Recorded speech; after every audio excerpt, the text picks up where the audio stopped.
Hello students, welcome to Learn Me Now. Today we are going to learn position of adverbs. Sentence में adverb का क्या position है, उसे sentence के किस जगह में यूज किया जाता है, इसके बारे में आज हम पढ़ेंगे.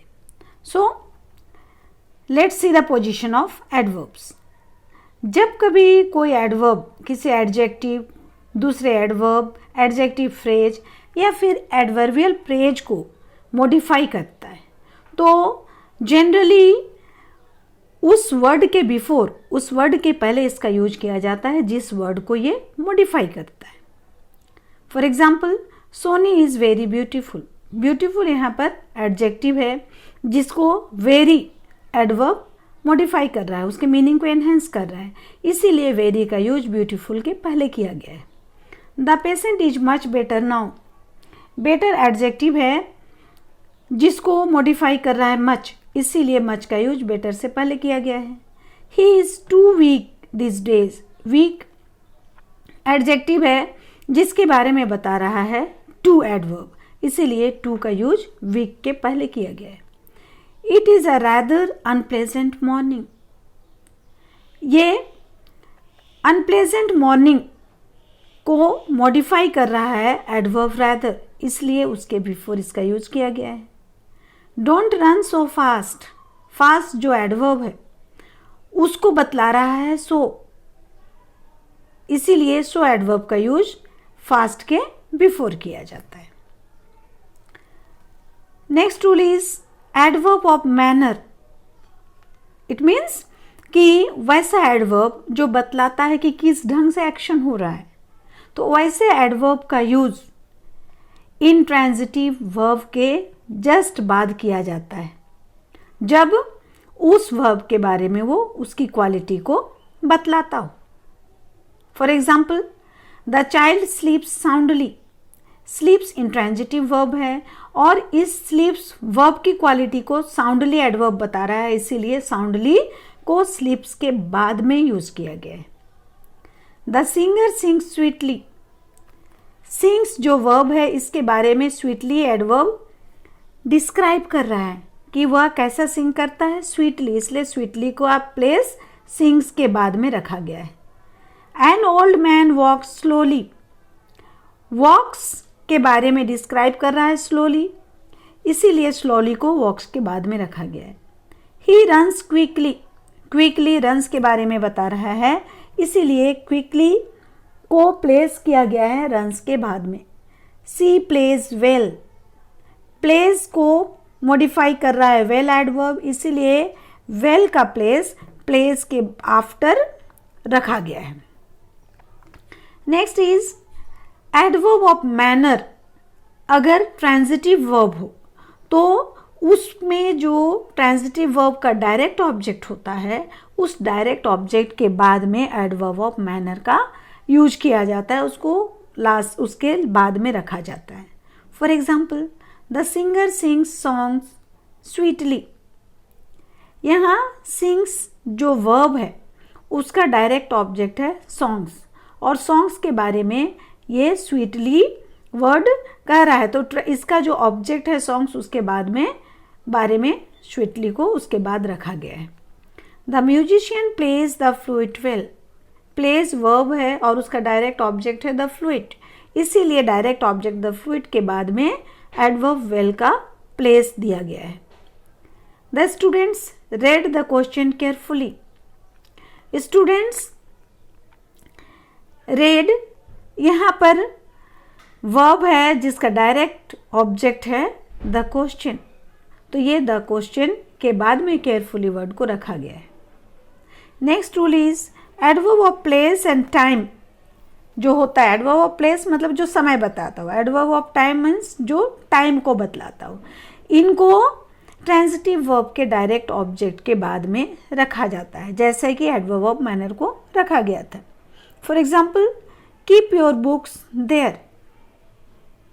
देयर जो एडवर्ब है वो बुक्स डायरेक्ट ऑब्जेक्ट के बाद में उसका पोजीशन है. He put the papers here. The papers put verb का डायरेक्ट ऑब्जेक्ट है, इसलिए उसके बाद में हेयर एडवर्ब को पोजीशन दिया गया है. She will meet me tomorrow. Meet verb का डायरेक्ट ऑब्जेक्ट है मी, इसीलिए टुमारो जो एडवर्ब है उसके बाद में उसको पोजीशन दिया गया है। जब कभी किसी सेंटेंस में दो एडवर्ब्स हों तो, या फिर दो से ज़्यादा एडवर्ब्स हों, तो वर्ब के बाद जो एडवर्ब्स आते हैं उनको नॉर्मली इस ऑर्डर में रखा जाता है। पहले आएगा एडवर्ब ऑफ मैनर कि किस ढंग से एक्शन हो रहा है, देन रखा जाएगा एडवर्ब ऑफ प्लेस, एक्शन कहाँ हुआ, और लास्ट में एडवर्ब ऑफ टाइम, एक्शन कब हुआ। ये इसका सीरीज है कि पहले एडवर्ब ऑफ मैनर आएगा, then adverb of place and then adverb of time. Let's see the example. He performed well in the concert yesterday। वह परफॉर्म किया, कौन सा, वेल, अच्छे से, कहाँ पर, कॉन्सर्ट में, कब, कल। My friend will come here next week. My friend will come, कहाँ, किस तरह, यहाँ नहीं है, मैनर नहीं है, तो डायरेक्ट पहले प्लेस आएगा देन टाइम, तो कहाँ, हियर, एंड कब, नेक्स्ट वीक। तो ये हमारा सीरीज रहेगा जब कभी एक से ज़्यादा एडवर्ब किसी वर्ब के बाद आते हों तो। Next rule is adverb of frequency जो होता है, कितनी बार कोई एक्शन होता है। तो जब एडवर्ब ऑफ फ्रीक्वेंसी किसी सेंटेंस में यूज किया जाता है तो वो नॉर्मली सब्जेक्ट और वर्ब के बीच में ही पोजीशन लेता है। मतलब सब्जेक्ट और वर्ब के बीच में एडवर्ब ऑफ फ्रीक्वेंसी को रखा जाता है। For example, she always dances in group. She subject है, डांसेस वर्ब है, इन दोनों के बीच में ऑलवेज एडवर्ब ऑफ फ्रीक्वेंसी है। She always dances in group. He never tells a lie. He subject और टेल्स वर्ब के बीच में adverb never. My mother often goes to temple. My mother subject है, गोज वर्ब है, दोनों के बीच में ऑफन एडवर्ब ऑफ फ्रीक्वेंसी है।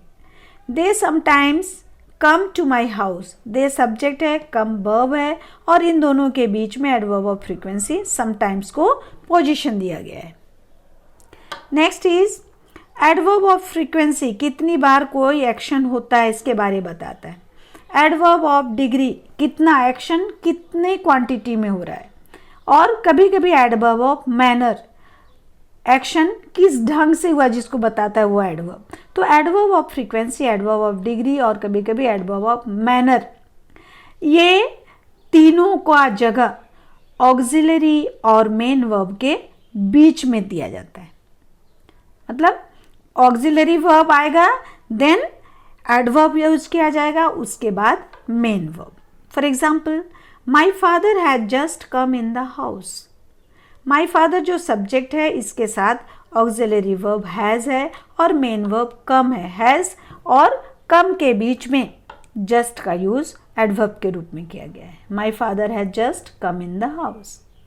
ही had just entered the room. Has और एंटर्ड के बीच में जस्ट को प्लेस मिला है। She is still waiting for her friend.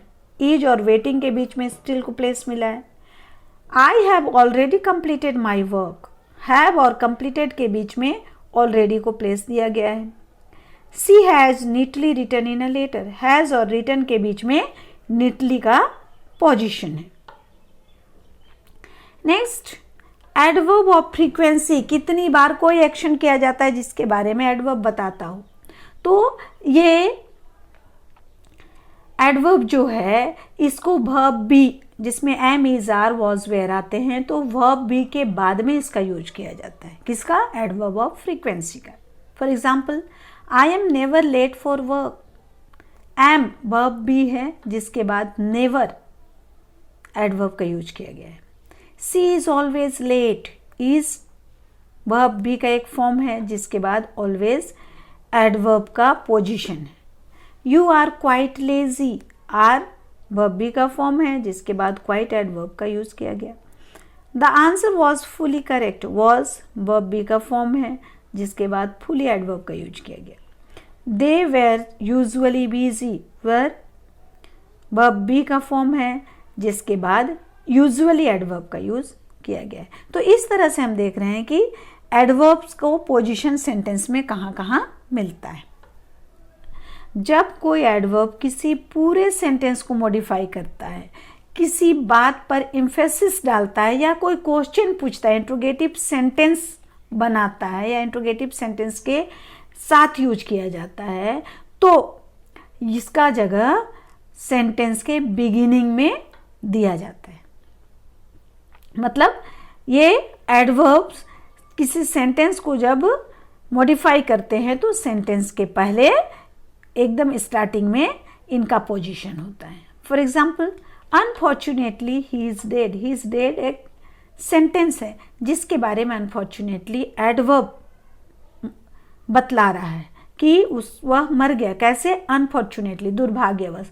तो ये अनफॉर्चुनेटली का यूज सेंटेंस के स्टार्टिंग में किया जा रहा है, बिगिनिंग में किया जा रहा है। फॉर्चुनेटली सी सेव्ड हर लाइफ। सी सेव्ड हर लाइफ एक सेंटेंस है जिसके बारे में ये मॉडिफाई किया जा रहा है कि फॉर्चुनेटली उसने अपनी लाइफ को सेव कर लिया। Tomorrow I will meet you, ये सेंटेंस को बता रहा है, एम्फेसिस डाल रहा है कि हाँ surely tomorrow I will meet you. When did you get up, ये इंट्रोगेटिव सेंटेंस है और यहाँ क्वेश्चन आस्क करने के लिए when एडवर्ब का यूज किया गया है। तो when का यूज स्टार्टिंग में किया गया है, बिगिनिंग में। सो स्टूडेंट्स, आई होप कि एडवर्ब को सेंटेंस में कहाँ कहाँ रखा जाता है, where the adverbs are kept, इसके बारे में आप अच्छी तरह समझ गए होंगे। आपको मेरा ये वीडियो कैसा लगा इस पर कमेंट करें। अगर वीडियो अच्छा लगा तो इसे लाइक करें, अपने फ्रेंड्स से शेयर करें और आज तक अगर आपने मेरे चैनल को सब्सक्राइब नहीं किया है तो उसे आज ज़रूर से ज़रूर सब्सक्राइब कर दें, जिससे कि इसके बाद के आने वाले वीडियो का नोटिफिकेशन टाइम पर हो सके। थैंक्स।